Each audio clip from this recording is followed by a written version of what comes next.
Let's get ready for the Week 7 waiver wire next on Fantasy Football Today in 5.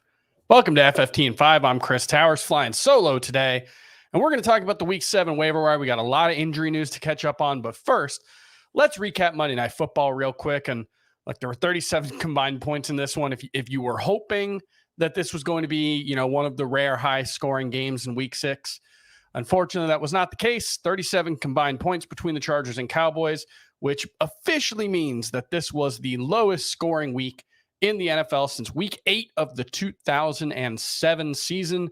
Just to give you some context on how long ago that was, I was a freshman in college, so quite a while. But more importantly, Mike Vrabel, current Tennessee Titans head coach, won the AFC Defensive Player of the Month or week in Week 8 of the 2007 season. That's how long ago we're talking about here. It was a weirdly bad week for offense. I don't think it's a trend moving forward, but in Week 7, given all the guys on buys and all the injuries that we're dealing with, I wouldn't be surprised if we had another low-scoring week. But at least Keenan Allen and CeeDee Lamb were awesome on Monday night. Tony Pollard had a very good game. It was notable that, he had a 60-yard catch where he broke a tackle and had a lot of green space in front of him and got caught from behind. And it was one of those ones where I noticed a lot of people on Twitter saying he probably would have scored last season.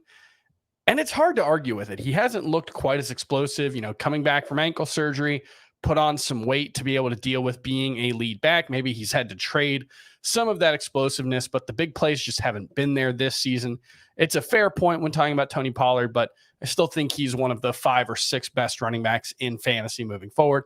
Other than that, Austin Eckler was pretty meh, 10.2 points in a PPR league. But I will say, he gets a pass for his first game back from an ankle injury. And when you get a pass game as 10.2 PPR points, you're a pretty good player. Josh Palmer had multiple catches called back for penalties, including what could have been a touchdown. And Justin Herbert weirdly didn't look great in this one. He's been very, very good this season, especially on the intermediate and deep balls, but he missed at least 2 that could have been, at least 40-yard gains, if not touchdowns for Keenan Allen, who, again, had a very good game despite that. So not too worried about Keenan Allen, but just disappointing from Justin Herbert. Left a lot of points on the field in this one. And let's move on to some of the injuries that you need to know about. This is going to tie into our waiver wire discussion, so we'll just go alongside that. But Justin Fields is doubtful for Week 7 with a sprained thumb. He dislocated it on Sunday. Tyson Bagent, undrafted rookie, is going to get the start. Fun fact, Tyson Bagent went to a college, played college football at Shepherd University. Their football team does not have a Wikipedia page, so that tells you the Division II status of Shepherd University. Look, Tyson Bagent, there were some fun things in the preseason. There were some fun things on Sunday, but he turned the ball over twice in basically a half of football. So I think expectations for this Bears offense should be lowered across the board without Justin Fields, even acknowledging that Justin Fields has his own limitations. David Montgomery seems likely to miss Week 7 with a rib cartilage issue. It might be longer than that. He hasn't been ruled out yet. He hasn't been ruled doubtful even, but it does sound like he's going to miss it. Dan Campbell did say Jahmyr Gibbs is trending in the right direction in his recovery from a hamstring injury. He's missed the past 2 games with that. Hopefully he'll be back. If not, Craig Reynolds is going to get an opportunity, and I think he might be a top 25 running back this week, partially because of all the injuries and buys, but still. Trevor Lawrence did not practice on Monday, and he's in question for Thursday against the Saints.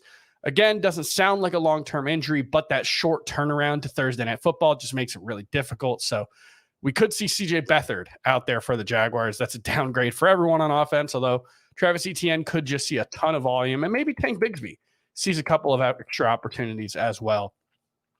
This is a big one. Kyren Williams is likely to miss at least this week with an ankle injury. Again, not a long-term issue, but probably this week. And Ronnie Rivers is going to miss longer than that. He's been the backup for the Rams since they traded Cam Akers. So rookie Zach Evans seems likely to be the lead back. He's a talented player who never really served as a lead back in college, but showed some interesting things. 208 pounds, ran a 4.56 40. So he's got decent size, decent athleticism, and was productive in college, albeit never as a lead back necessarily. So could be someone who has a big role in Week 7, but We could also see Royce Freeman mixing in there. He's on the practice squad for the Rams. So going to keep a close eye on reports out of Rams practice this week. Anthony Richardson will likely have season-ending shoulder surgery.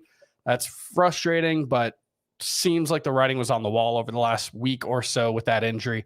Deebo Samuel is day-to-day with the shoulder injury he suffered yesterday. Ryan Tannehill has a high ankle sprain that's not going to matter for week 6 or week 7. They're on a bye, but could miss time in week 8 and beyond. Had a similar injury last season, had off-season surgery to repair it, but didn't take, I guess. Or he had a setback. So yeah, we could see Malik Willis start in week 8. He'd be an interesting streamer. We could see Will Levis get an opportunity if they decide to, use the bye week to get him up to speed. So that's one to keep an eye on for your 2 quarterback leagues. And then the other big news, Christian McCaffrey, dealing with that oblique injury that he suffered on Sunday. We don't know. Let me get my cat out of the way. We don't know what the status is. He had an MRI on Monday, but we don't know the results yet. A lot of questions about what this 49ers running back group is going to be. The 49ers, their offense is great. Their running backs are always productive no matter who's out there. They've had 12 different players since Kyle Shanahan took over with at least a 75-yard game on the ground. So no matter who they've put back there has had productive games. I'm going to say at this point, I would guess Elijah Mitchell is likelier to be the lead back. He wasn't yesterday or on Sunday, but as there was a quote from Kyle Shanahan where he said, Elijah came back and practiced late last week, so he really got one true day of practice, and that's why Jordan Mason got the first nod once Christian came out. But we've got 2 really good players there. That says to me that if Elijah Mitchell had been healthy, he probably would have been the lead back. And if he gets through this week in practice without suffering an injury, he should be the lead back. But Jordan Mason's going to have a role, could play passing down, so I think it's kind of a mess. Those are 2 high-end waiver wire priority ads this week. Both could be top 25 running backs for week 7. Also looking at Zach Evans, as I mentioned earlier. And then Jamie Eisenberg has number 4 and 5 waiver wire priorities. You can check the full episode of Fantasy Football today on Tuesday morning for more. But he's got Sam Howell, QB for the Commanders. I've got him as a top 10 quarterback for week 7. And Josh Downs, who has just been getting a lot more volume since Gardner Minshew took over for the Colts. So that's one to keep in mind as a PPR option. And that's going to do it for Fantasy Football Today in 5. We had a lot to get to. Make sure you listen to the full episode of Fantasy Football Today on Tuesday for even more injury and waiver wire talk. We'll see you then.